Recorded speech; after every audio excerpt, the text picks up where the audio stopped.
আসসালামু আলাইকুম, কেমন আছেন সবাই? আজকে পবিত্র শুক্রবার, বন্ধর দিন।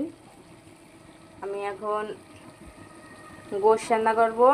গোশটা আগে ভাজি করে নিচ্ছি, তারপরে আলু দিব, পরে মশলা দিব, তারপরে গোশটা পুরো কমপ্লিট রান্না হয়ে যাবে। অনেকে রাতের আছে রান্না ভালো হয়, সব কিছু দিয়ে পারফেক্টভাবে রাঁধতে পারলে অবশ্যই রান্না ভালো হবে। আমার যত ফ্রেন্ডরা আছেন, আজকে শুক্রবার দাওয়াত থাকলো, পোলাও, গোশ আর ভাজি। সবাই আসবেন বাসায় আমাদের সাথে খাইতে, দাওয়াত থাকলো। আজকে আমার হাজব্যান্ডের অফিস বন্ধ, এই সব আয়োজন তার জন্য এবং আপনাদের জন্য।